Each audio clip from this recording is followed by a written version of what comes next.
Freedom, quick one. One thing about these enablers and these oppressors, they have one language. The oppressors, they have one language. These Cameroon, they had an election, and the Ambazonians, their fighters, they declared lockdown even before the election time. The journalist here she's reporting the updates from Ambazonia regarding the election. The same rhetoric, the same language the oppressors in Nigeria or the enablers are using in Nigeria is the same language she used regarding the lockdown Ambazonia Governing Council placed on the territory of Ambazonia for their people not to participate in the fraudulent election because they are fighting to liberate themselves from La Republique.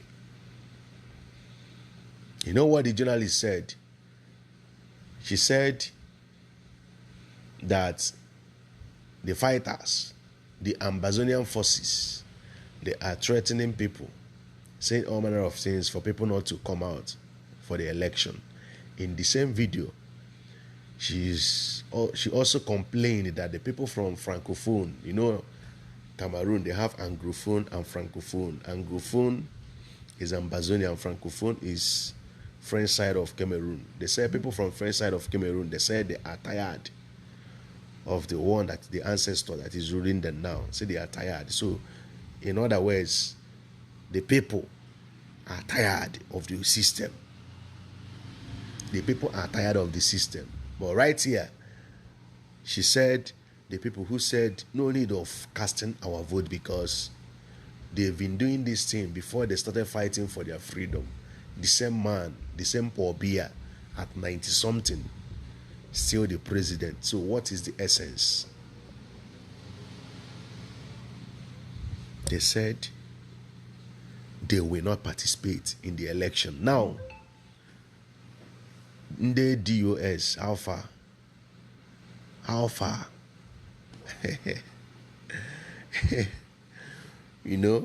Nah, these people, I don't really be afraid with these people. Let me not talk much about them because their matter, if you start talking about these guys matter, you go the harsh.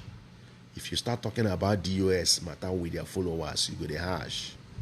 Because what these guys did, their own betrayal. They betray the struggle. Not only that they betray MNK, they betray the struggle. That's the honest truth. You see how the AGOV, Ambazonia Governing Council, take a stand and take a position that election will not be conducted in Ambazonia territory. Bam, they stand on it. Their fighters on Ground Zero equally stood on it. They made video, said, come, if you mistakenly go participate for the election, even if they don't get you now, they will get you tomorrow. Underline this word, even if they don't get you now, they will get you tomorrow. In other words, they made their people to know that there is a heavy consequences for betrayal of the struggle. There is a heavy price. That once you betray the struggle, you will do what? You will definitely do what? Pay the price. And this is what we are not seeing in the case of Biafra. In our own case, there is this thing that once I hear it, my tummy go dey turn. We don't kill our own. Let's forgive him. Can you imagine? Freedom fighter talking about forgiveness. Whereas number one principle and number one OT or theory in the freedom fighting movement is what? Forgiveness is a sin. Forgiveness is a sin. There is heavy consequences for betrayal. But in the case of Biafra, you will see somebody in consciously betraying the struggle, betraying Biafra, at the end of the day, they will tell you, let's forgive him, you know, we don't kill our own, but forgetting that people are buying at the process. People are buying at the process. You think that the freedom is what you will just, you know, just come up and cajole and make mockery of. It's not done. If there is anything you will learn from this video as a Biafran, as a freedom fighter, know that Ambazonia, they have established that saboteur. They are not waiting. You know, some people will say, when Biafra comes, we will meet in Biafra court. You see that one? Eh? That one, I don't believe that talk. Oh. You see that talk? You know, follow. When Biafra comes, you will meet at Biafra court. Which kind of talk be that one? To me, that one, a talk. Do you see how saboteurs are multiplying in Biafra? You see how they are multiplying. The reason why they are multiplying is because there is no specific and outlined consequences or a specified treatment for saboteur. Cho Ayaba, their first leader, as MNK is our leader. Their first leader being, what's his name? Sissoko. La République jailed him. Was it life imprisonment? What was his name? Dr. Cho Ayaba took over. Today, he's in detention, behind the bars. But do you see how Ambazonia organized themselves? Do you see them coming out on social media to be fighting each other, dividing the government? Dividing the government. In the case of Biafra, government are divided, not be say divided into how many places now? Do you see how they've divided? This is what we are seeing. Do you see it in the case of Ambazonia? Do you see how, even without the presence of Cho Ayaba, they are well organized?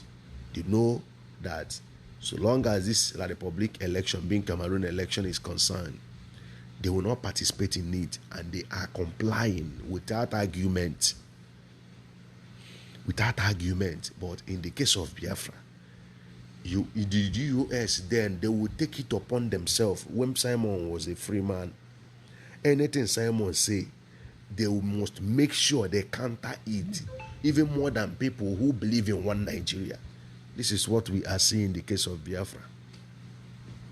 Somebody will be telling me that somebody who is doing this thing, you will say we'll meet in Biafra court. How? When? This is why Sabo is multiplying. Only a man betray, you go collect him ASAP. You go soji yourself. You go soji yourself. Mona watch and listen to the updates. The same way Nigerian government, their journalists always do their own updates.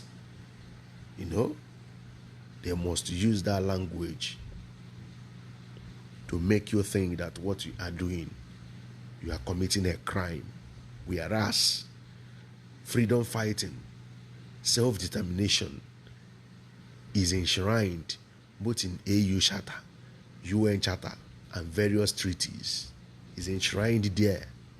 But if you are fighting to liberate yourself, it will look as if you are doing what is abomination. You are doing what is regarded as an abomination. Whereas you are fighting your own right, your own right. I want you guys to listen. I greet you all. Peace out. Side of the population whose sentiments are very fragmented. Some are in fear, especially those whom we have spoken with in the Anglophone areas of the country, where, as we know, a crisis has been raging since 2016. Currently, for the last 2 weeks, there's been a shutdown in the northwest and the southwest regions of Cameroon, which is predominantly Anglophone, where populations have said that they have not been allowed to go out to do business, they have not been allowed to go out to resume school, and significantly, they are not going to be able to exercise their civic duty. So a lot of people have been in fear. Even some Anglophones we have spoken with in the capital city have been afraid to speak with us in fear that there might be repercussions. Those are the sentiments that we've been able to get. In other parts of the country, there is a clamor for change. A lot of people have told us, we want change. It's been 43 years of the same old regime, and we want to see that change comes. In terms of voter turnout, as you asked, last elections in 2018, the voter turnout was about 56%, about 6 million people came out to vote. This year, given the long-standing apathy, complaints of the crisis and the fear of insecurity, the pundits tell us that they are worried about voter turnout. That will be the biggest concern of this election. Hopefully, there would be a record that will be broken from the 2018 elections of 56%, but that is yet to